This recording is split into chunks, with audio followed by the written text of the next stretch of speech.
moving on, and you know, Kakamega is going to be hosting the country from the 5th to the 14th of August. And this is for the Kenya Secondary School Sports Association Term 2 School Games. And this is the Nationals. So, and to speak about this, joining us on Zoom from Kakamega is the Secretary of KSSSA Western Region, Quinto, Omusugu. So, Mwalimu, a very good morning to you.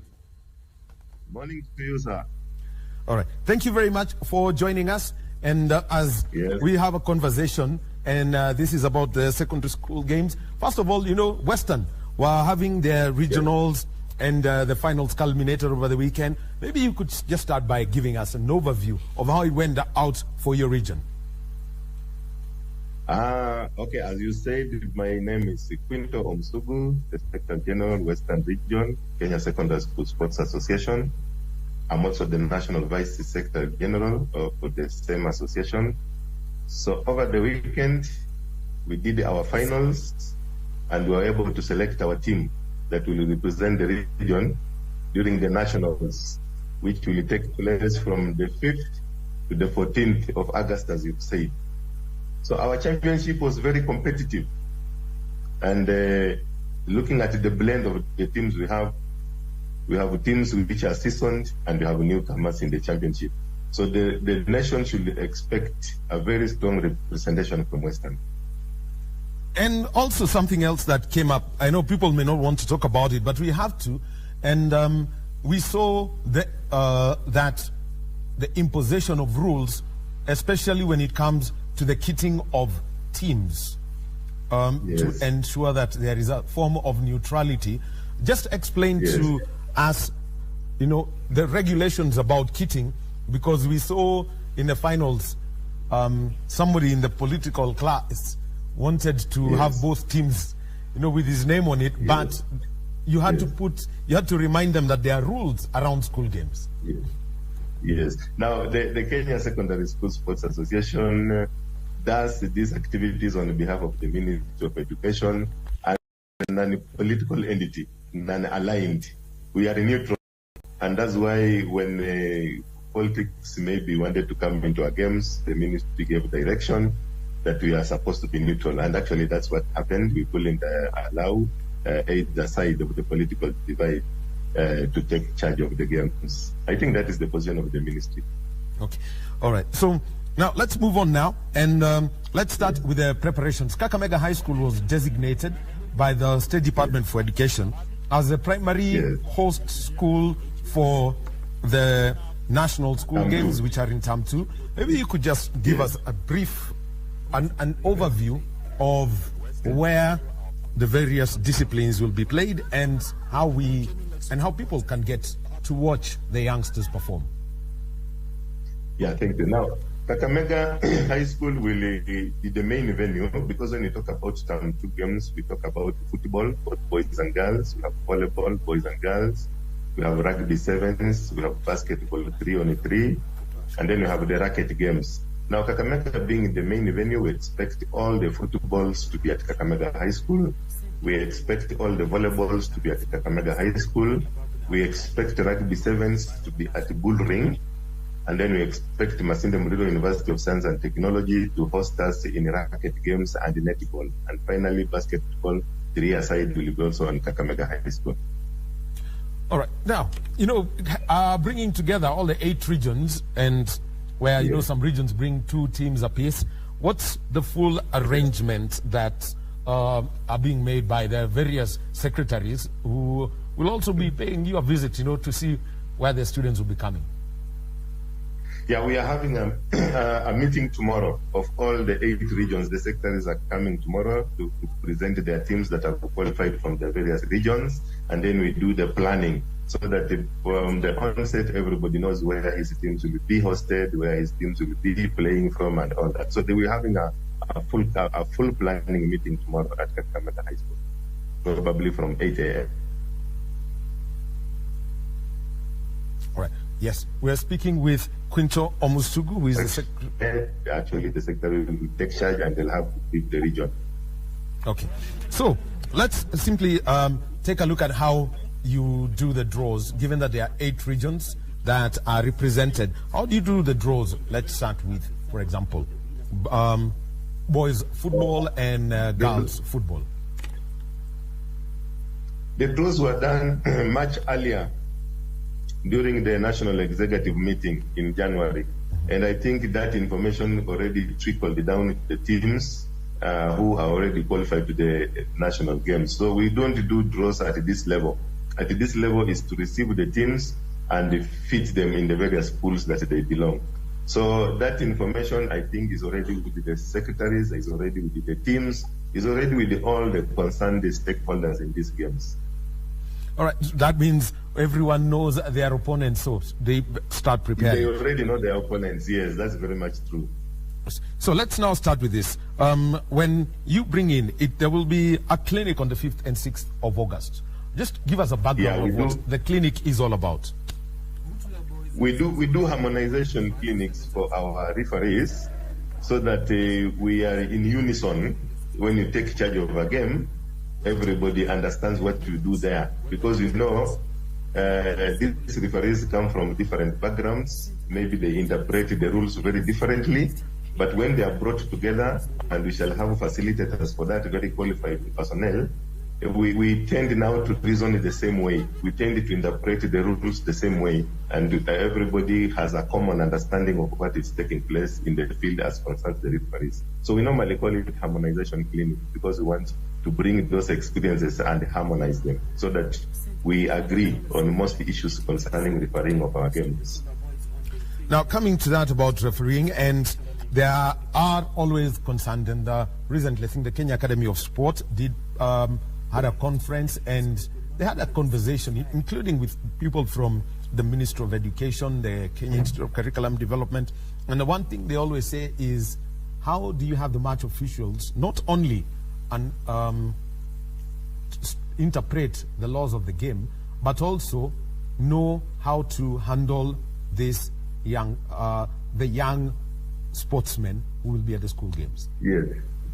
Yeah, so there's so many dynamics when you're a referee. You know, we have the players who are these young ones, we have the fans, you know, we need to understand how to manage the game. For example, you saw in Western, we had so many large crowds, and you know, you need to understand how to control those crowds when you are at the center of the match. So those are some of the things we talk about when we talk about harmonization clinics. So now, let's now talk about when the teams come in. What are the expectations from that, or basically the code of conduct that you put out to the teams that come in? Because you're talking about people from different backgrounds, different levels of exposure, or even what they, leeway given by the different schools.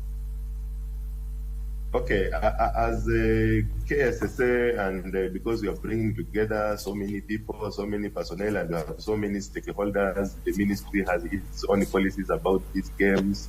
We have TSC also, it has its own expectations. But overall, we have a document which we call the KSSSA Constitution, and it's the Constitution that guides everything concerning how to behave, how to handle yourselves throughout this game. So we expect that when these participants come to our games, they already have this constitution, they have read it, they have interpreted it, they understand it. From their backgrounds, of course, they understand the Ministry of Education policies concerning these games. They are well briefed. The TSC Code of Conduct is also with the teachers, they understand it, and they have to put all these things into play so that we manage these games successfully without any very serious issues getting us off guard. So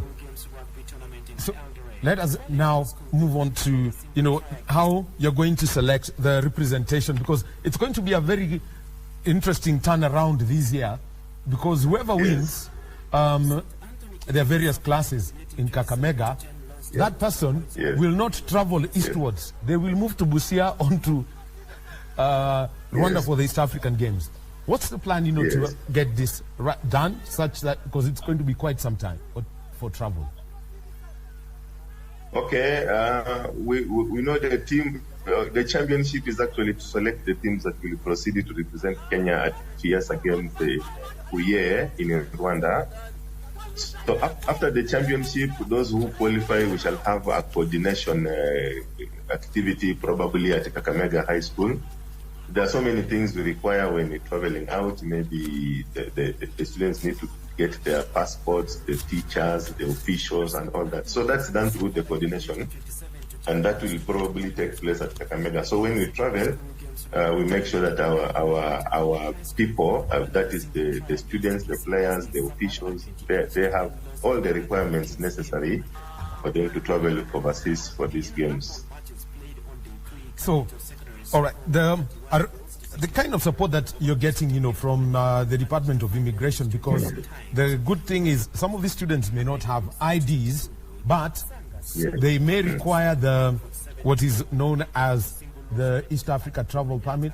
How are you, getting them ready to get all of this? Okay, we have our border is here at Busia, and normally when we go out, we haven't really experienced problems with the immigration department. They normally cooperate with us very swiftly, and I think even this time round, I don't anticipate problems. Once they are notified that we have this contingent KSSSA probably traveling out, and please assist them, we normally are assisted swiftly. Now, let's also now talk about, the kind of growth that we have seen with the East African Games, because the region is a big model for the rest of the continent. What has been that growth? Okay, our games are competitive and everybody wants to belong, and I think the region has grown. As you said, you have Kenya, Uganda, Rwanda, Burundi, Southern Sudan. The other day we had Malawi, Russia, Ethiopia has been wanting to come in. So the championship has grown large, and I think beyond the FIESA, we shall also have a team that will represent the region in World Secondary School Games, because it is an upcoming thing. I think recently there was Cheptil and Kwatanze who represented Kenya in Morocco in volleyball, and I'm happy to report that Kwatanze emerged the champions in that tournament. And equally, after this championship, I'm very sure that some of the teams in this region will take part in the World School Games. And that's, the peak of this championship, and everybody wants to go there. And that's how this championship has become big and with the time, I think, very competitive in nature. Now, the other one is that we've seen CAF, especially when it comes to football, they have taken up, and there is the African Schools Championship. What's the plan to see that Kenya, Uganda, Tanzania, and Rwanda, that's where the main competition is, are actually a part of this African Football Festival? Come again? CAF has introduced the African Schools Championship. What's the plan to see that the national school games build up towards this continental showpiece? I'm sure for Kenya, there are so many measures that are being put in place. For example, you can see the Kenya Academy of Sports, who have, I think, partnered with the Kenya Secondary School Sports Association. They have scouts all over, and I think even in Western, I think I experienced some of those scouts.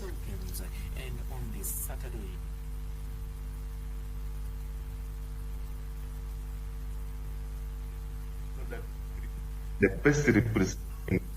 Probably countries like Uganda will also be doing the same for their sportsmen, and at the end of the day, it is all geared towards to make sure that we have very competitive teams from our countries and this region towards CAF.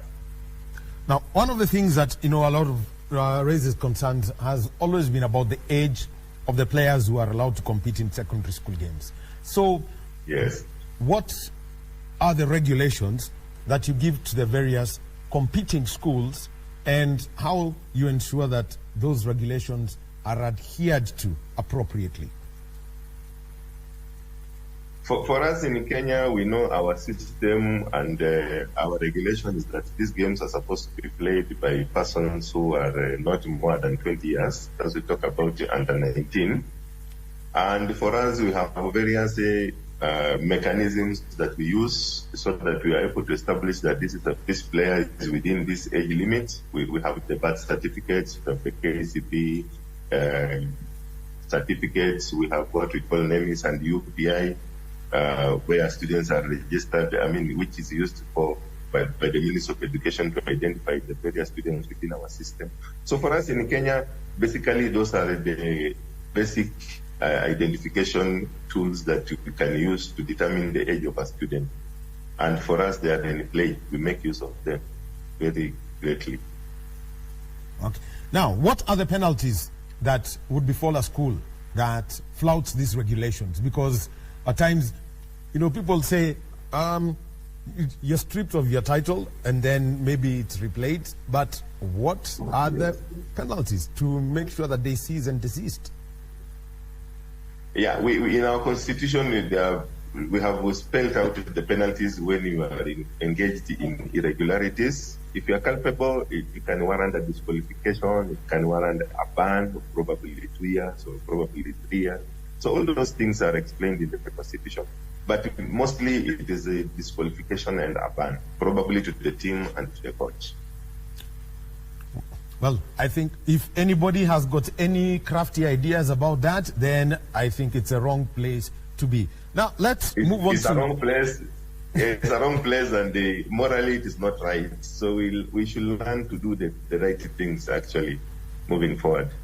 Now, we saw what happened over the weekend, and that's a conversation that you started with.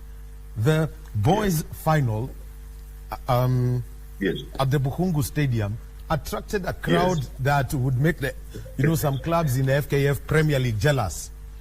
The primary venue for your football is Kakamega High School. What's the plan to do crowd control? Because there is something I have picked that if there is an association, people will see it, they will associate with something local. What's what you'd call the plan B or plan C about crowd control, especially for boys football? Yes, we had a very large crowd at Bukhungu. I think it was filled beyond capacity, and it becomes an issue when it is in football. And that's why we're having a planning meeting tomorrow. We must have a plan B, because basically we intend to use our institutions, and that is Kakamega High School, and we are supposed to be provided with the security. Of course, we have to plan for security from the central government. But sometimes if things are beyond our means,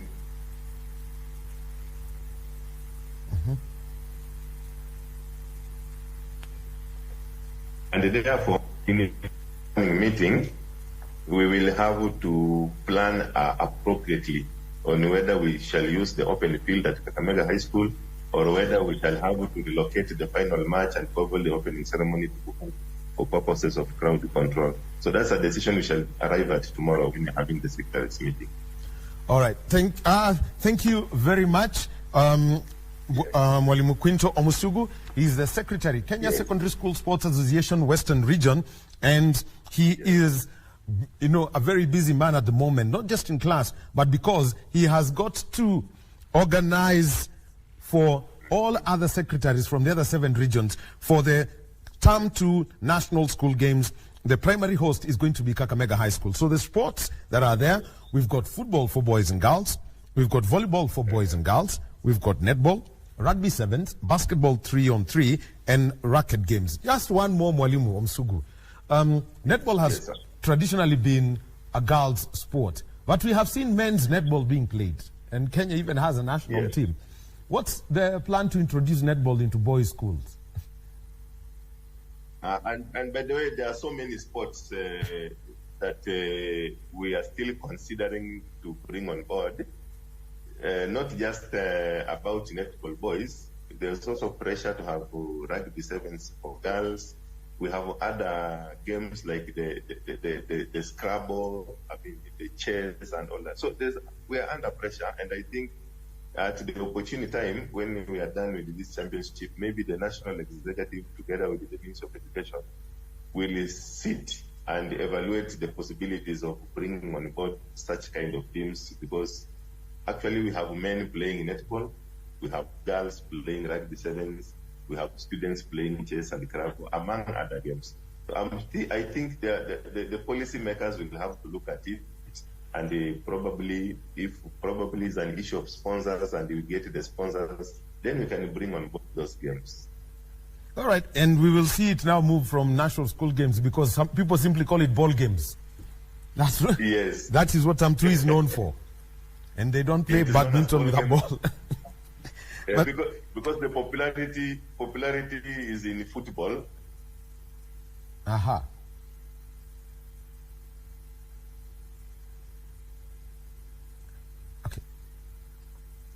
Okay. All right. Thank you very much, Mwalimu. That is Quinto Omusugu, Secretary, Kenya Secondary School Sports Association, Western Region. Thank you for giving us your time this morning. And we should be ready in August, basically from the 5th to the 14th of August, the National School Games, the Term 2 Games will be hosted in Kakamega. Asante sana Mwalimu for being with us. All right, so moving on from that, this weekend, and remember last weekend on KBC Channel 1, Rally Estonia was broadcast. And I've got to say that it turned out to be the Kalle Rovanpera show. The last time somebody won 13 stages in a row, he won all the stages on Saturday and all the stages on Sunday. 13 in a row was Sebastian Loeb in 2005. And the defending world champion made it a hat-trick of Rally Estonia wins. Here is a feel of how it all went down in that WRC event. Let's get the highlights.